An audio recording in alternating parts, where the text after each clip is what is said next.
Oke, halo, assalamualaikum warahmatullahi wabarakatuh. Waalaikumsalam. Hari ini tepat di hari Ahad, tanggal 1 ya? 1 Juni. Tanggal 1 Juni 2025,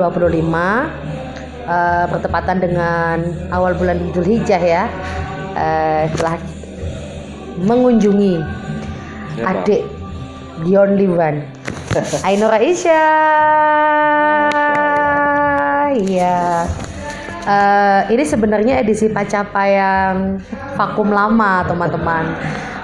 Hari ini kita akan ngobrol bagaimana sih tentang hubungan kakak adik yang tidak seperti kakak adik ini. Kalau istilahnya adik tapi rasa teman. Seperti itu. Jadi sekarang yang menjadi pewawancara adalah the only one, Kak Fahri Salam. Silakan dimulai. Bener adik kakak ini? Ya boy, kita adik kakak apa enggak sih? Mungkin kalau dari kakak kayak gitu. Kalau dari kamu gimana? Wah, agak diakui. Gak mau terlalu ini Nggak mau terlalu terlihat kakak banget gitu ya? terlalu fungsinya kayak gitu. Oh, berarti tidak berfungsi aku. Ya kalau saya kakak kan pasti kayak mungkin kita harus sopan banget, tapi tuh aku tuh kayak butuhnya tuh ya bisa jadi temen gitu loh. Jadi info guys, sebenarnya aku sama adikku ini ya. Oh ya, kita belum kenalin ya. Ainur Aisyah, mahasiswi tingkat akhir di UIN Surabaya, jurusan Ilmu Quran Tafsir. Doakan ya teman-teman, semoga tesisnya dipermudah sama Allah Subhanahu wa taala. Sekedar info guys, saya dan adik saya itu jaraknya 8 tahun. Wow. Jadi saya tidak merasa punya adik ya sebenarnya. Anak. Nanti ya, amin. Kayak gitu. Oke. Terus lanjut dong. Nah, ini kan kalau saya lihat basic pendidikan di Guntur, alumni Guntur ya. Iya, kami berdua sama-sama alumni Gontor. Kenapa kalian berdua itu sama Bapak Kabul dimontokkan di Gontor? Dari aku dulu ya, Ya. karena dia pasti ngikutin soalnya. Tetaplah ya, jiwa kakak tuh harus menguasai ya, nggak mau ngalah. Nggak, sebenarnya begini. Asal muasalnya itu saya ketika sebelum lulus SD itu sudah diplot sama orang tua itu mondok. Waktu itu pondok yang jadi pilihannya orang tua itu ada di daerah Pare, Pondok Muhammadiyah gitulah. Ada Pondok Muhammadiyah di Pare, itu rekomendasinya dari Ustadz siapa yang temennya bapak itu? Bukan Pak Fikri yang di Mojokerto itu loh, Pak Anas. Ya. Tapi setelah itu kok kayaknya bapak kurang serk aja dengan model pendidikannya. Akhirnya bapak nyari brosur sendiri. Pergilah bapak ke Mantingan, Gontor Putri 2 pada waktu itu. Jauh-jauh. Dan naik bis dan nggak tahu di mana Gontor Putri 2. Pokoknya hampir sempat tersesat tapi nggak jauh. Kemudian bapak tanya info dan sebagainya, dan waktu itu nggak ada prepare juga. Waktu itu kamu masih kecil, masih balita banget lah.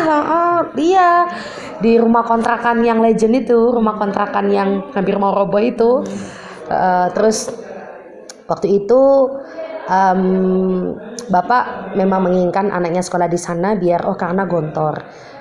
Sebenarnya info tentang Gontor itu bapak juga dapatnya nggak sekedar Gontor saja ya, Gontor begini, tapi di sekeliling bapak pun juga banyak alumni Gontor yang menjadikan akhirnya bapak itu anakku sekolahkan Gontor aja. Tapi sebenarnya tanpa mereka teman-temannya bapak itu mempengaruhi, tetap aja sih bapak pasti menginginkan anaknya sekolah di Gontor. Kemudian lahirlah ya, anak ini kan udah balita ya, biasa. Akhirnya saya ke pondok. Nah ini akhirnya full di rumah jadi anak satu-satunya. Anak tunggal ya. Terus akhirnya ya harus ikut juga ya. Bagaimana kakaknya mondok ya adiknya juga ikutan mondok di Gontor gitu. Terus kamu gimana? Pertama ke Gontor waktu dipaksa atau gimana? Harus ikut bapak lah atau gimana?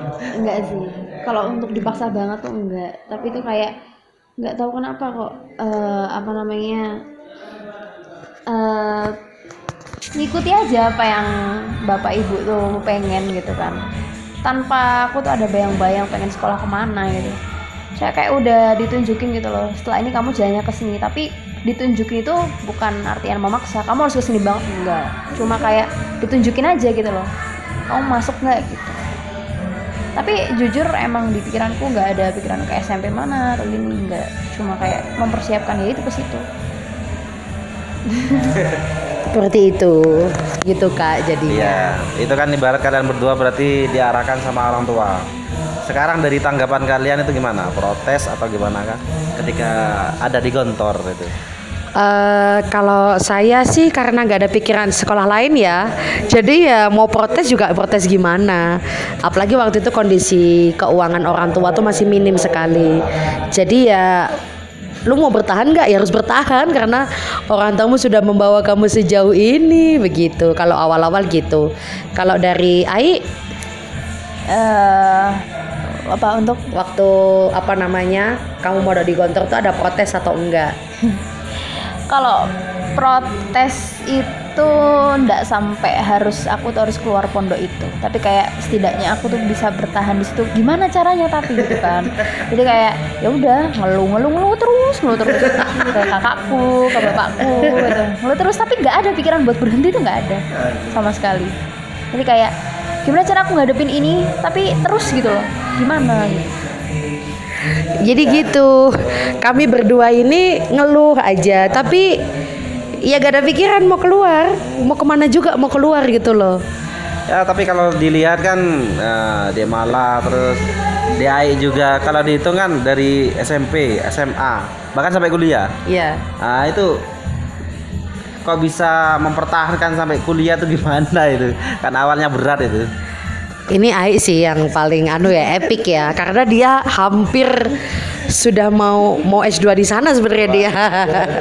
Sempet ya, tapi ya kalau saya pribadi sih lebih ke apa ya? Aku merasa Gontor waktu itu memang yang membentuk kepribadian sih, kayak kelebihan-kelebihan yang Allah berikan kepada saya itu terakomodir di Gontor. Yang suka diskusi, ngomongnya berat dan sebagainya. Bertahan karena sudah menemukan milieu belajar yang baik seperti apa, dan belajar juga bagaimana cara bersosialisasi dengan teman-teman dari seluruh Indonesia bahkan luar negeri. Jadi itu jadi modal gitu loh, jadi modal untuk ya ngapain aku harus keluar. Kalau aku keluar rugi dong, karena dari sekian orang yang mau keluar tuh ribuan anak pun juga nasibnya sama gitu loh. Itu sih. Terus setelah lulus kelas 6 pengabdiannya di pondok tetap sih di Gontor Putri 3, dapat jurusan akidah filsafat Islam. Sampai 2 semester aja karena waktu itu memutuskan untuk keluar. Itu yang paling epic sebenarnya anak ini nih, yang ini nih epic nih. Sampai sarjana. Ya? Sampai sarjana, sampai staff loh, staff Unida. Astaga. Pegang dong. Sebenarnya kenapa kok ini milih S1 lanjut sampai akhir di Unida, itu karena memang lagi-lagi di kepala ini ndak ada gambaran lain selain universitas itu. Dan mungkin tapi juga nggak pasrah ya, itu kan bukan mode pasrah, aku juga menelaah kan kayak guru-gurunya siapa sih gitu kan. Terus ternyata ketika aku jadi S1 di sana itu banyak sekali hal yang aku lalui dan belum ku dapatkan ketika masa santri, ketika aktif organisasi yang ini itu kan kayak suatu hal yang baru gitu kan.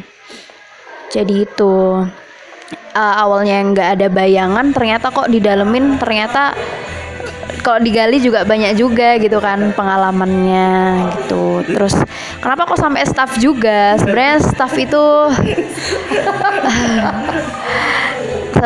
staff itu juga aku kan karena sudah lama di dalam ya.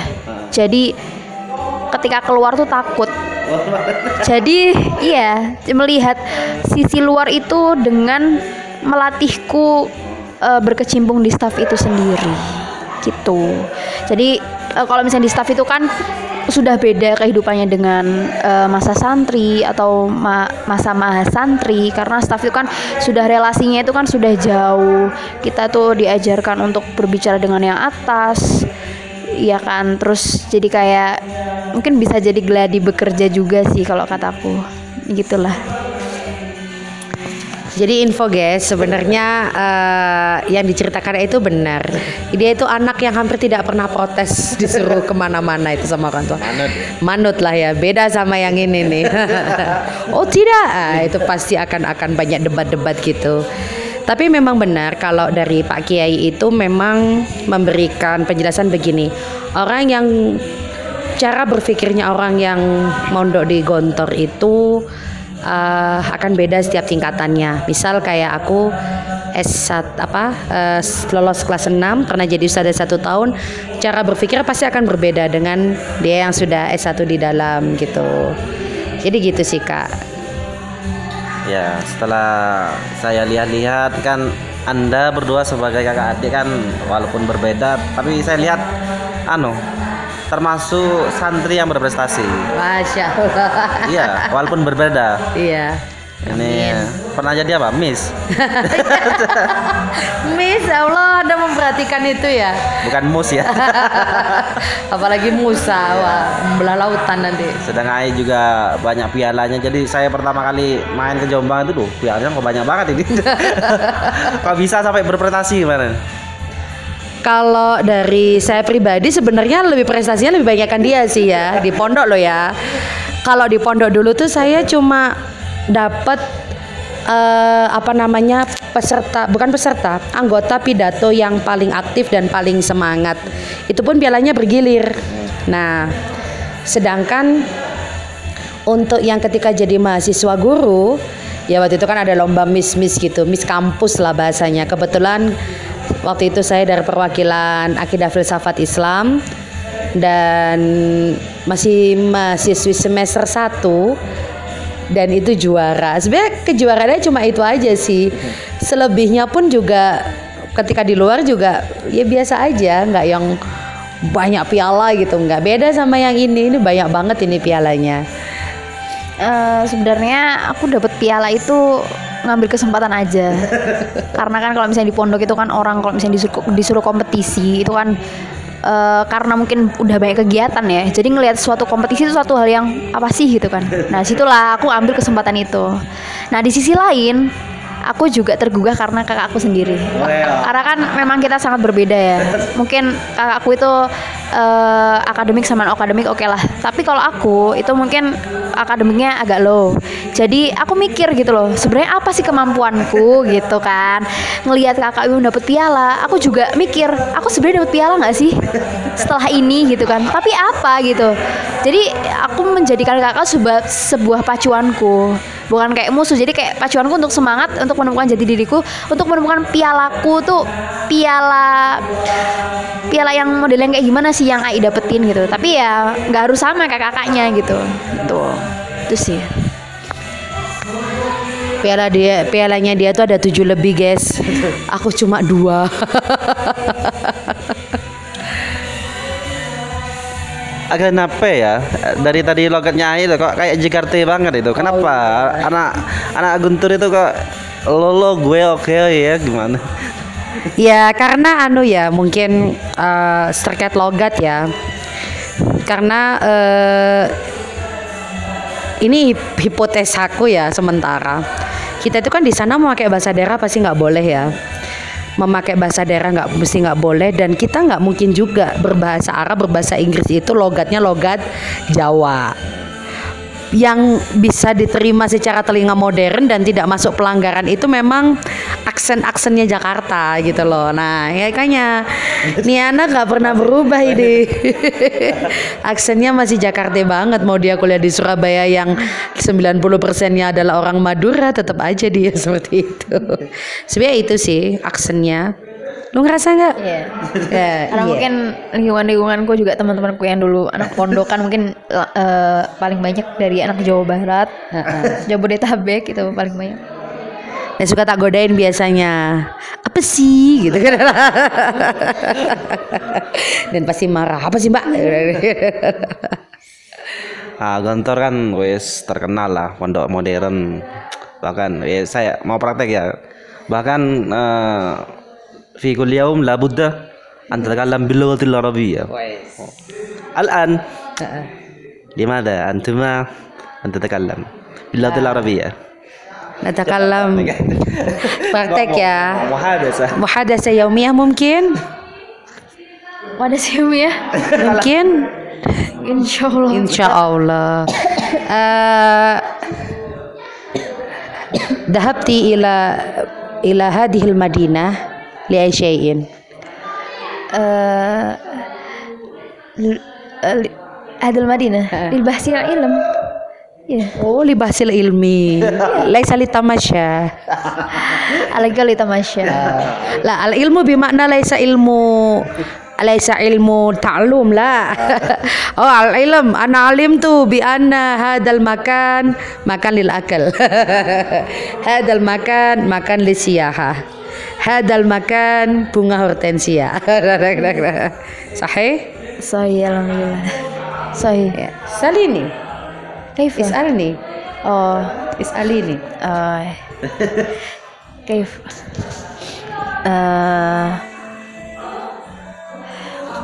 كيف عندكم أن أختك الصغيرة؟ أختي صغيرتي إنها بالحقيقة هي من صفاتها مجتهدة. هي تجتهد في كل شيء وأنا بالعكس عكسها. إذا كان هي تريد أن تعمل شيء وهي تجتهد لبحثها كيف طريقتها كيف تعلمها بكل جد. وأما أنا مهما علمت الأشياء إذا أنا لا أريد أن أعمل فلا أعمل. هي من مزيتها يعني. ثم الثاني إنها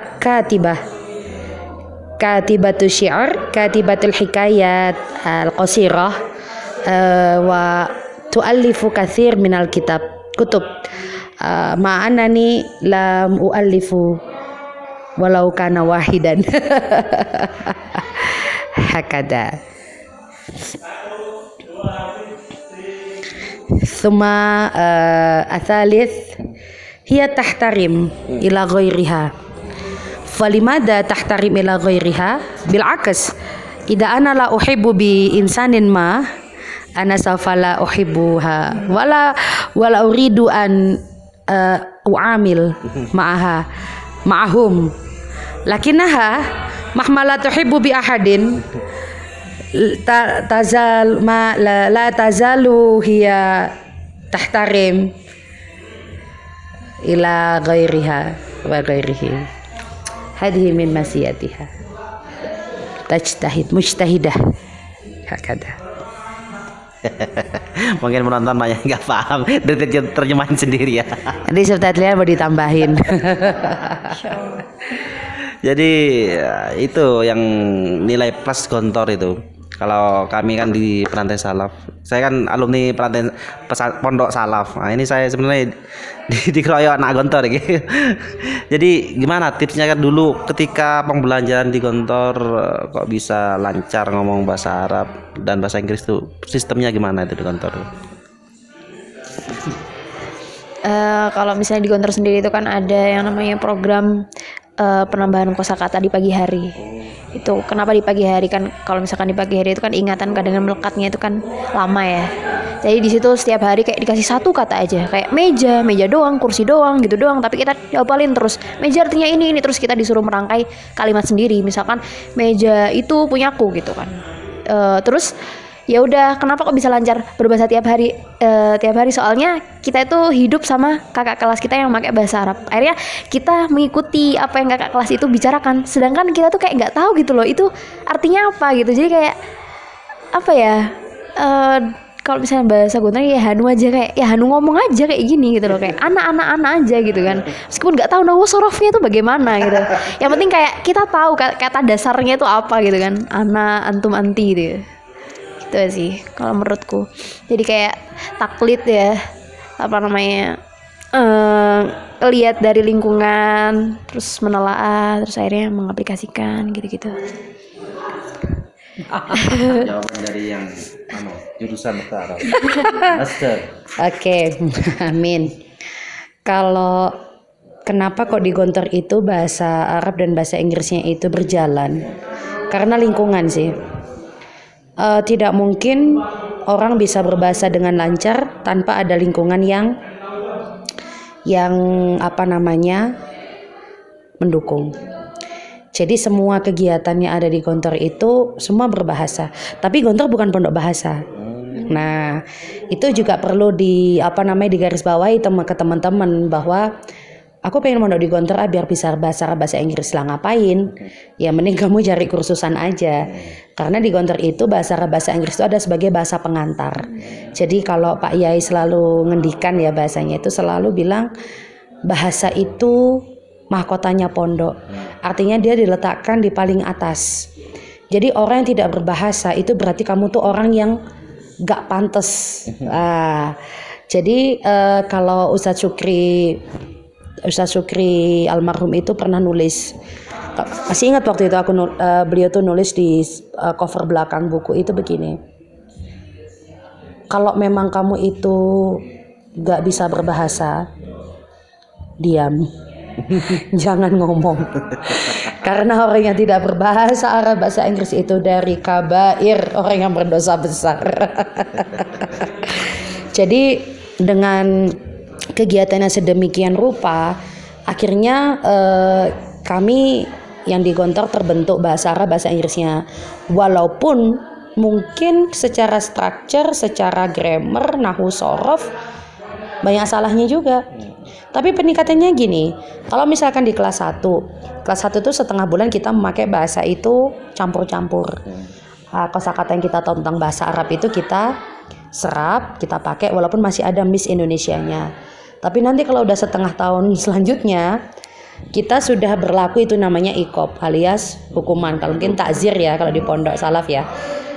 Jadi kalau misalkan dia tidak berbahasa, ya mungkin yang pertama kedua dijemur di depan asrama. Di depan asrama doang, habis ketika makan siang.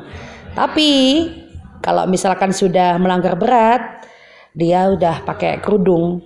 Jadi kerudung pelanggaran bahasa. Warnanya warna-warni. Kalau di pondok itu kerudungnya itu putih semua, kebayang nggak? Tiba-tiba ada merah sendiri, nongol gitu, ungu, nongol karena pelanggaran. Jadi itu yang membuat kita harus hati-hati dan harus berbahasa. Dan kalau misalkan kamu nggak bisa berbahasa, ya bawa kamus. Kemana-mana bawa kamus. Misalkan mau ngomong ya kamu harus buka kamus gitu. Dan itu yang kelas 1. Kelas 2, kelas 3, di situ kan sudah diajarkan nahwu dasar ya. Oh ternyata tarkibnya begini ya. Oh sorof tuh ternyata tarkibnya begini.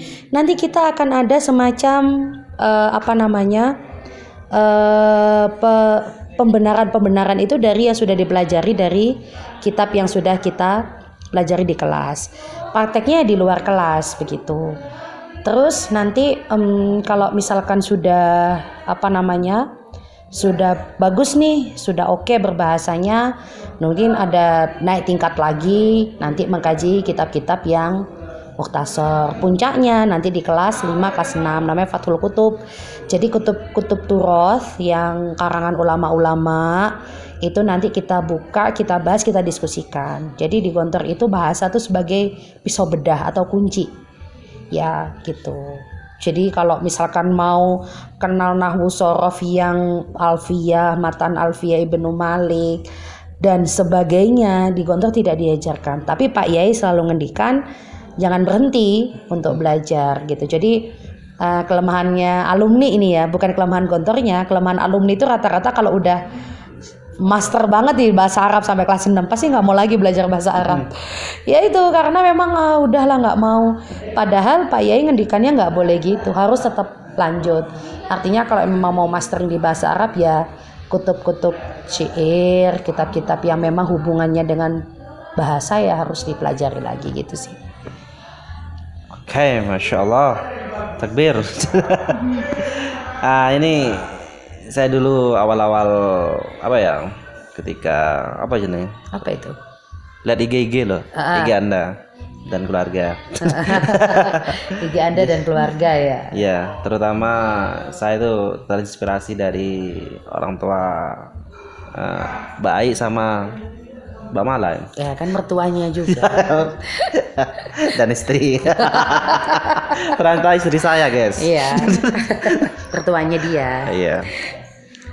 Jadi saya melihat itu kegigihan dari Bu Anis dan Bapak Kabul. Bagaimana beliau berjuang walaupun anaknya perempuan 2 loh. Secara logika harapannya apa? Mungkin nanti kalau dilihat perempuan kan paling ya ke dapur. Tapi Pak Kabul itu luar biasa perjuangannya. Apalagi Bu Anis kalau setiap kiriman itu bercerita selalu kayak sabun, kirimnya di sabun. Sampai ada yang bilang ini lemarinya malah kayak Indomaret gitu. Lemari kami berdua tuh full isinya. Ketika dilihat sampai bisa sarjana luar biasa kan. Itu gimana itu? Kalau gimana? Saya nggak ada pertanyaan tapi tanggapan dari kalian gimana melihat kedua orang tua? Tanggapan dong orang tua. Mungkin kedua orang tua. Kenapa kita ini kan perempuan ya? Kok gigi banget sih bapak nyekolahin sampai segitunya gitu loh. Oke. Baik, untuk rekam pendidikan kedua orang tua kami kan juga tidak sampai sarjana ya, mungkin dari SMA, dari SMP, mungkin dari situ mereka berdua ini terpacu untuk menjadikan anaknya itu lebih baik gitu daripada mereka, bukan sebelumnya itu buruk, enggak, mungkin kayak ini yang terbaik gitu loh. Dan itu tuh kayak hal yang belum aku capai, anakku juga harus mencapai itu nantinya gitu. Dan lebih baik dariku, gitulah. Kurang lebih sama ya. Enggak, maksudnya bapak itu kan tidak bisa melanjutkan pendidikan lebih tinggi itu kan karena kondisi ekonomi keluarga. Bukan karena keluarga tidak mampu, tapi karena waktu itu kakek Mbah Sampir itu wafat, ya otomatis karena bapak itu menjadi laki-laki tertua ya, nomor 2, masih anak nomor 2 tapi laki-laki pertama, pasti juga harus membiayai adik-adiknya sekolah. Jadi dari situ bapak merasa, wah aku banyak kesempatan yang terbuang. Itu kalau misalkan ibu itu sampai melanjutkan pendidikannya di PGA. PGA itu kalau nggak salah sekarang tuh jadi MAN Kediri. Kalau dulu itu bisa jadi guru agama di sekolah kita. Oh iya, maksudnya setara dengan sarjana ya. Biasanya secara gelar itu kalau nggak salah BA atau apa gitu loh. Nah, kemudian yang dijadikan semangat dari orang tua itu adalah selain tadi ya harus lebih baik secara pendidikan. Orang tua tuh selalu bilang bapak sama ibu itu nggak mewariskan harta. Bapak sama ibu itu hanya bisa menyekolahkan kamu sekuat tenaga dan hanya itu yang bisa diberikan. Bahkan ini yang paling terharu itu ketika saya ya sebagai anak tertua ini kok gak nikah gitu kan ya. Itu kan pasti bapak sama ibu kan juga ada kekhawatiran tersendiri.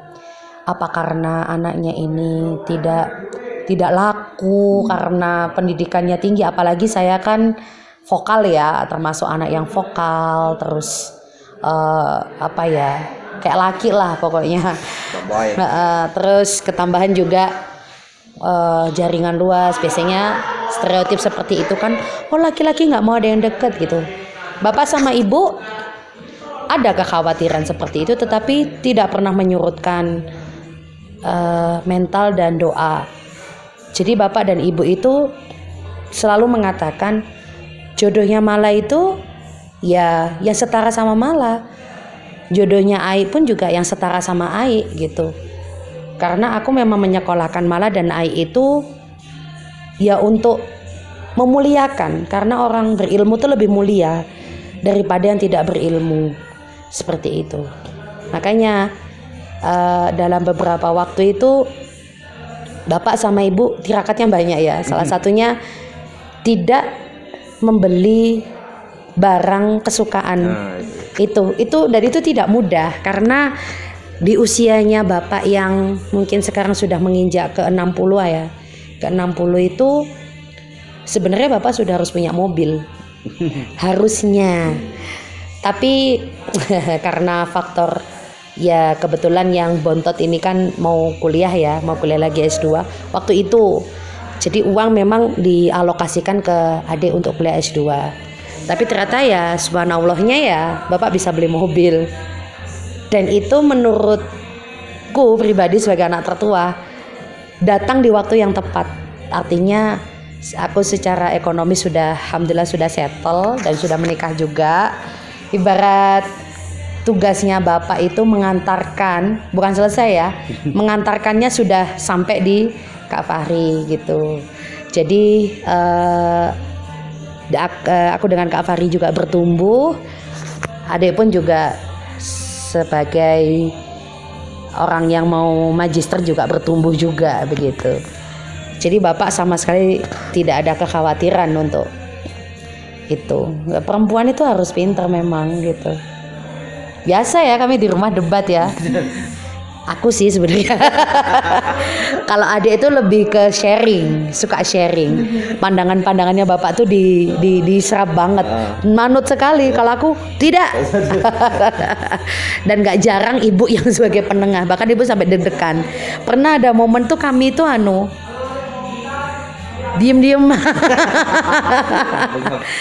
Jadi biasalah.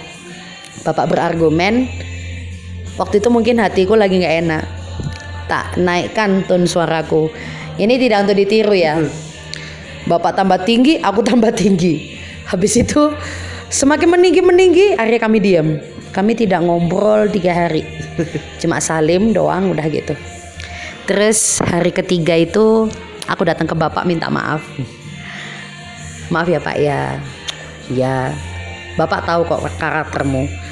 Terus aku bilang gini ke bapak, seandainya bapak pada waktu itu bilang, keluar kamu dari rumah, aku keluar loh pak. Nah makanya situ bapak bilang, ya justru karena kamu begitu bapak tuh menahan diri. Aduh, punya anak 2 serasa 20 ini kalau orang Madura ini. Ya kalau melihat dari perjuangannya atau kisah-kisahnya banyak sih. Banyak. Apalagi saya sama abah, kalau saya manggil ke mertua itu abah Kabul.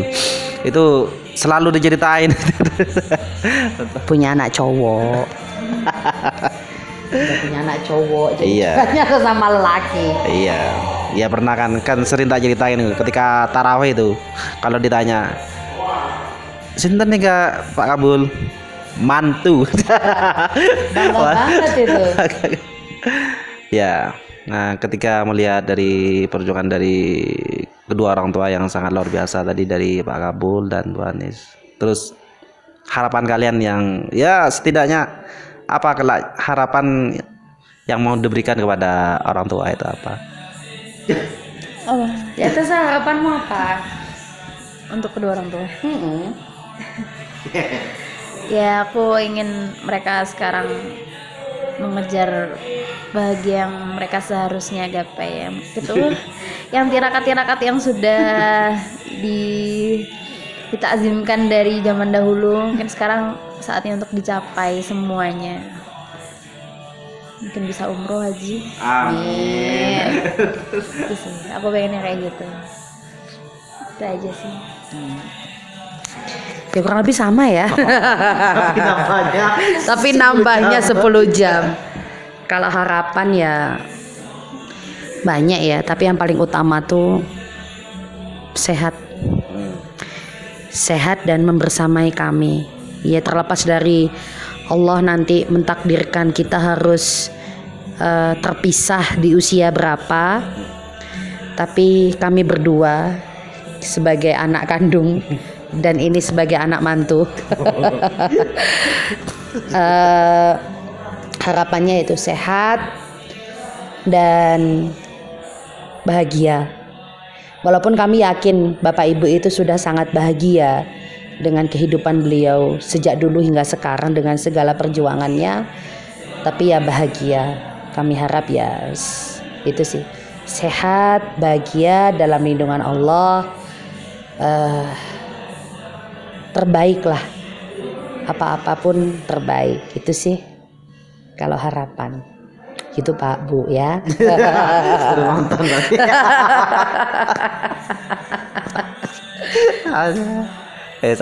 Anda Apa? mau menyampaikan sesuatu lagi? Menyampaikan sesuatu sudah. Sudah. Saya sudah. Oh, kamu sudah juga. Sehat buat adik. Ya. Ya, Ya dari sebagai kakak, Iya, enggak. mantu, kakak mertua sampai kakak ipar. Om takut. Enggak. Ya ini kan adik-adik sudah mau apa? Udah mau magister, Ya sudah mau melaksanakan tesis. Ya semoga lancar. Yang lebih utama nasihat Anda sih. Iya dah. Ya coba. Oh iya, kamu butuh nasihatku apa kak? Biasanya kan kita selalu tengkar. Sebenarnya setiap hari sih. setiap hari adalah nasihat, tapi meskipun nasihatnya itu tajam, tapi itu adalah salah satu nasihat yang benar-benar tak terima gitu, tak aplikasikan dalam hidupku. Meskipun mangkel ya, biasanya kan orang mangkel kayak apaan sih gitu kan. Tapi aku mungkin kayak gitu, apaan sih, tapi dipikir lagi ya sih gitu. Ternyata hakikatnya peduli itu ya emang harus ditajemin gitu. Jangan cuma sabar ya, kurang masuk kalau kataku. Kelihatan tambah kurusan. Adanya tambah kurus, sebenarnya tambah gendut ini. Baik, kayak gitulah kataku. Kalau nasihat aku sesama perempuan ya, terlepas dari dia adik ya, di dunia kepenulisan akademik itu pasti akan banyak rintangan ya. Karena aku juga pernah mengalami itu, dan saranku adalah gak usah terburu-buru, tetap selesaikan aja yang sudah menjadi kewajiban. Kadang orang kalau sudah terbuai dengan uang lupa seperti itu. Jadi diselesaikan apa yang menjadi kewajibannya, terus kemudian cari pengalaman sebanyak-banyaknya. Kalau di Al-Quran itu, dan salah satunya juga yang sering dibahas sama Yayasin Muzadi itu ini, udkhulu, di Al-Quran juga ada, udkhulu min abwabin mutafariqah. Jadi masuk ke semua penjuru pintu. Artinya manusia itu kan sudah Allah berikan otak banyak ya. Ini juga nasihat untuk saya sendiri. Jadi jangan takut untuk menghadapi apapun. Ya memang awalnya takut, tapi ya udahlah. Tapi memang sekedar informasi, emang saya sama dia nggak pernah akur. Nggak pernah akur tuh artinya bukan nggak pernah akur kemudian kita nggak mau berteman, enggak, atau kita putus secara adik, enggak. Kadang ketika saya menasihati terlalu tajam tuh saya juga ditegur gitu, dan saya juga mikir ya juga ya, dia belum ada pengalaman apa-apa kok sudah tak gitu kan gitu. Dia menerima dan saya juga menerima ya, kemudian dia saling minta maaf juga, dia minta maaf, saya juga minta maaf. Jadi uniknya kami itu sebagai adik kakak itu, saya juga hampir nggak kepo dengan kegiatannya dia juga tidak kepo dengan kegiatan saya, saling menjaga privasi. Kalau dia cerita ya kami dengar, kalau misalkan dia nggak mau cerita ya sebisa mungkin tetap keep in touch lah, tidak harus yang sampai pokoknya ya harus begini, enggak. Dia kan pasti punya destiny-nya sendiri, dia juga pasti punya impiannya sendiri yang berbeda, gak sama seperti pengalaman yang saya alami begitu. Paling cuma bisa sharing, mungkin aplikatifnya biar dia sendiri yang nanti melaksanakan begitu. Nangis dia. Saya kalau dipikir-pikir tuh di sisi lain dia sering marahin tuh karena juga sebenarnya dia yang udah punya banyak pengalaman kan, maksudnya dia yang lahir duluan daripada aku. Jadi kan apa ya, kalau kata lainnya lebih berpengalaman dalam kehidupan ini. Jadi kalau apa-apa ya konsultasi ke kakakku. Meskipun ya itu tadi ada ranah privasi juga gitu kan. Tapi ada suatu hal yang emang aku limpahkan ke aku. Mungkin aku kayak yakin aja gitu loh. Mungkin dia punya solusinya gitu. Gak tahu kenapa gitu. Udah seyakin itu padahal dimarahin habis-habisan kadang ya. Itu aku juga bersyukurnya tuh kayak tiap hari aku ngeluh kenapa nih orang kok tetap kayak legowo ini apa bantuin aku gitu kan ya. Tuh, maksudnya kayak aduh. Begitulah intinya nggak bisa berkata-kata. Iya sih, ya. Karena aku juga berpikir gini, ini kalau gue punya adik selain Ai ya, misal, padahal udah panas tuh telinga. Oh mahasiswa aku aja sampai akhirnya nggak mau datang ke aku loh. Ya jadi emang gitu, alhamdulillah. Ya semoga persaudaraan tetap terjaga ya. Bapak Ibu juga selalu menasihati bahwa nggak boleh tengkar. Jadi karena Bapak dan Ibu tidak memberikan warisan berupa harta, jadi nggak usah tengkar lah masalah harta gitu. Adiknya dibantu, kakaknya dihormati. Jadi ya kami banyak dinasihati seperti itu karena dengan harapan saling bantu membantu, begitu sih. Ya kalau dilanjut nangis nanti. Ya closing statement, pesan buat teman-teman. Kamu dong. Aku. Iya kamu ngomong dulu baru gua. Udah mungkin karena ini temanya adalah kakak beradik.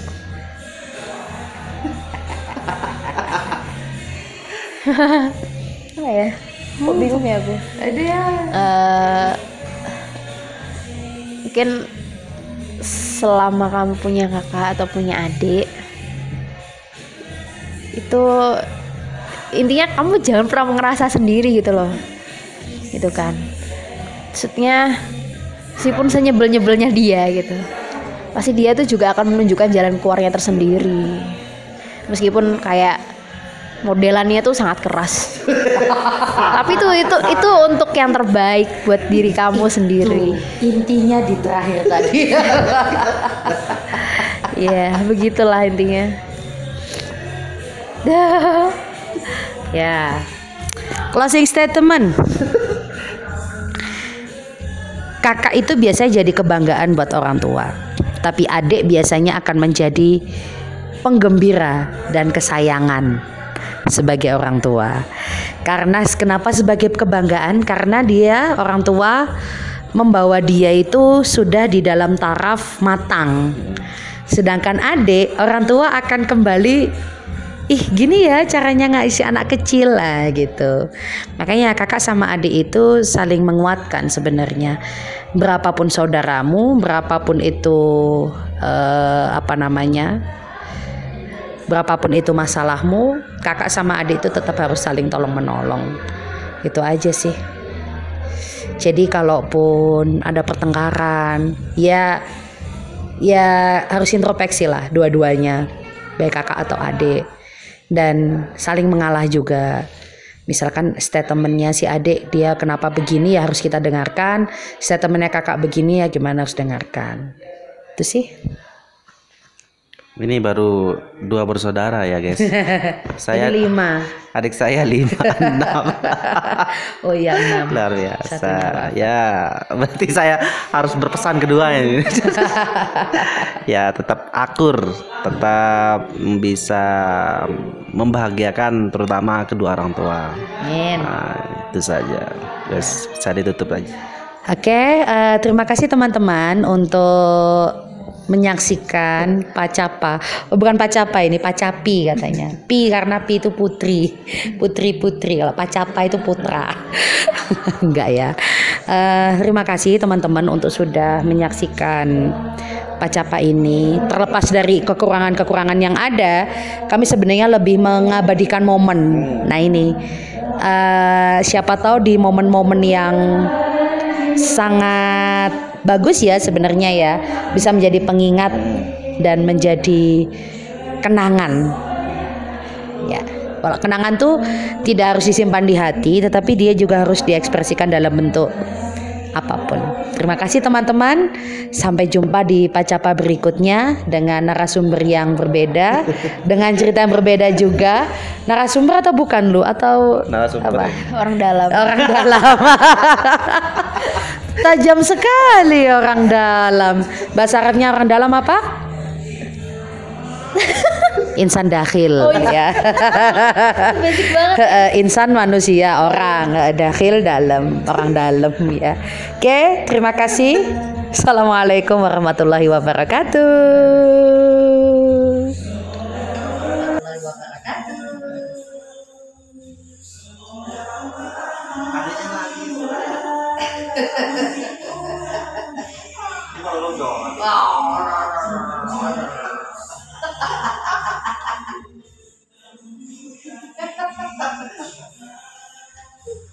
Ya, ini maaf. Aku. Sudah matikan.